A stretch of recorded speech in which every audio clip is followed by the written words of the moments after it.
Hey guys, it's Bear. It's Friday, May 22nd. This is Life of T-Men, and this week's topic is packing.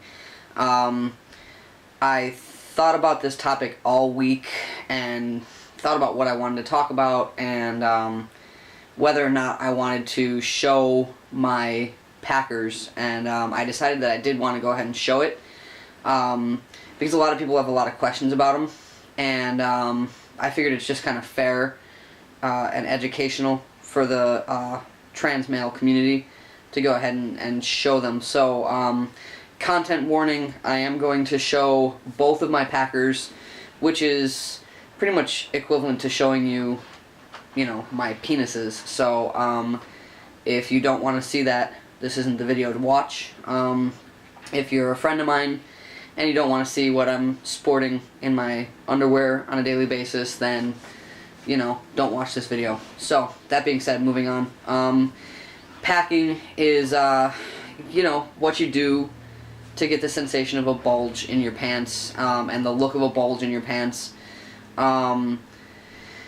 It's very individual. Not everybody likes it, not everybody does it, and a lot of people do it, depending on how they feel that day.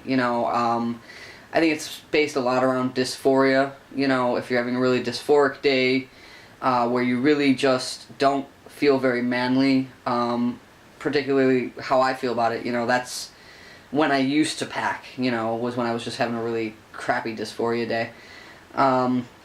So yeah, it's not something everybody does, and then there's a lot of different ways to do it. Some people will roll up a pair of socks, some people make their own because they're not cheap. And there's a lot of YouTube tutorials about how to make your own packer. And then some people will invest in a packer, and there's a lot of different kinds. So I have two, and I'm going to talk about those two. So, again, if you don't want to see my penis, go watch something else. So, packer number one, I've had this since probably about 2007, 2008. Way before I confronted my transgender feelings and came out. I was already really having a lot of fantasies and stuff. I came across this online, one night and pretty much bought it. I've had it for so long that it's kind of a little bit ripped up. It's in a little bit of bad shape. And I honestly could not tell you what website I got it off of or what it's called. But this is a very basic packer. It just literally gives you the sensation. It's got a little bit of a heft to it, solid, and it's a solid piece. You can't use it for anything. It literally is just, to emulate flaccid penis in your pants. Long time, I just wore this, like I said, when I was sort of in a little bit more of a fantasy mode. I just wanted to kind of feel like a boy. I would go ahead and wear it, and I would just wear it straight up in my underwear. It would lay flat against me here, and I'd kind of tuck it off to the side, depending on what kind of underwear I was wearing. I didn't use a harness or anything like that. After a while of wearing it and washing it, it did start to get tacky. It's got a little bit of a tackiness to it, and there is treatment for that. There is care for that, and I'll show you that in a few minutes. But once it started to get tacky, it got uncomfortable to have straight against my skin. So that's when I made a harness out of it. I had access to jock straps, so I went ahead and I just kind of tore some holes in a jock strap so it could stick through. And I would wear that instead. And that's a little bit cumbersome. And I did that, like I said, maybe within the last 6 or so months because it started to get tacky. So that's what I wore for, like I said, I think from like 2007 on, and it's like 2015 now. Couple of months after I came out and started testosterone, I got this really weird dysphoria that just sort of slapped me really hard. Dysphoria is weird, and it changes a lot, and I'm going to talk about that in other videos and stuff, but after a couple months of being on T and feeling really manly and using men's restrooms and stuff, just one day I had this urge to be able to pee at a urinal, and so then I started looking into STPs, which is stands for stand to pee. There's one out there that I'd really like to get from Transthetics. It's just you know, it's one guy that makes them, and it's just not available like that often, you know. So I did a lot of research. I did a lot of looking online and stuff. And the next best thing that I could find without buying a whole bunch of stuff, because I don't have tons of money, was this guy right here. This is from a company called Early to Bed. It's the #1 model, it's the #1, and there's 3 models right now. There's a Model A, a Model D, and a Sporty. This is the Sporty. It's the smallest one. I'm 5'2", I'm kind of small and stocky, so I didn't want something huge. And I honestly, now that I've had it for a little while, I wish it was a little bit longer, because now I'm trying to start to use it without pulling my pants all the way down, and it's a little bit on the short side. But other than that, I'm 100% satisfied with this guy right here. So it's a stand to pee. You can pack with it and you can pee with it. So it's a 2-in-1. There's also a 3-in-1. Different companies, different models. 3-in-1 is where you can insert something into it that makes it hard, and a 4-in-1 is where you can do that and also insert something into it that arouses you. This is a 2-in-1. This is just a stand to pee, pack, and pee. So what it is it just sits in your underwear all day. It conforms pretty comfortably to your body, and this part in here is just hollow, you know. And the shaft is obviously hollow. I don't know how well it's going to show up on video, but it's got a pretty decently wide shaft so that when you pee there's not a lot of backflow.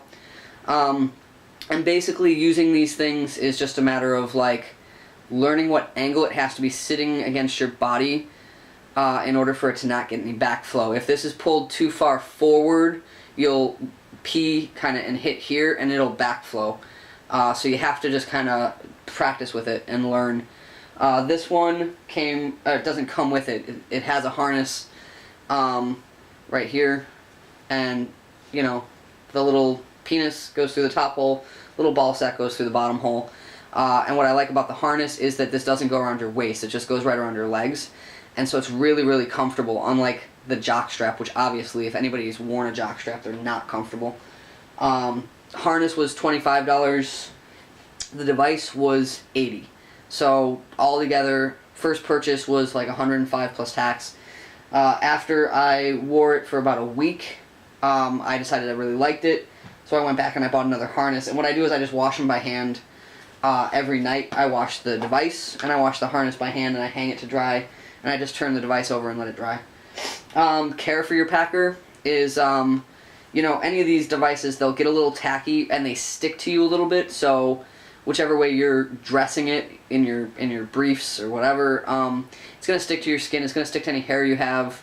So it's a little uncomfortable. So cornstarch, you know, pick it up at the grocery store. It comes in a huge container. You know, get a makeup brush. Somebody bought this for me. I was a little too embarrassed to go buy a makeup brush, so I had a female friend buy it for me. Get a little cornstarch on your, you know, whatever brush, I don't know, and you just kind of, you know, dust it on there. I usually do this over the sink, otherwise you get cornstarch everywhere, and you look like a cokehead. But yeah, you just kind of, you get a little on, and then you brush it all over, you know, all the surfaces basically. Inside, you know, where it's going to be touching your skin all day is where I really make sure to get some on there, you know, or it just gets a little uncomfortable. And on the sides, and that's all you need, you know. That's packing, you know, with a regular packer, or like I said, with an STP. I wear this every day now. It's hard to find me when I'm not wearing it, except for when I'm working out, because it shifts around and it gets uncomfortable and you're getting sweaty, and it's not necessary. So I take it off when I'm working out. And that's about it. That's packing. I like it. It really, like, makes me feel good. I like being able to pee standing up. Right now I'm still working on it. Like I said, I still have to pull my pants down pretty far just to make sure I don't get any backflow and have an accident. So I practice at home, you know, with just kind of like pulling it out of my pants or pulling it out of my underwear, so that eventually I'll be able to use it at a urinal in public. Right now, in restrooms, I just go in the stall, which I've noticed a lot of guys actually do. If you're paying attention, a lot of guys go in the stall close the stall door, and then stand and pee in the toilet. So that's just what I do. Considered fairly normal behavior. And that's it. That's packing with Bear. Hope it was informative and not too weird. And yeah, I will do my binding video next week. I missed it last week because I was getting ready for my birthday. So I'm going to make up that video next week. I think we have a life update or a fun video or whatever. So I'll do my binding video then. So thanks a lot, guys. See you next time.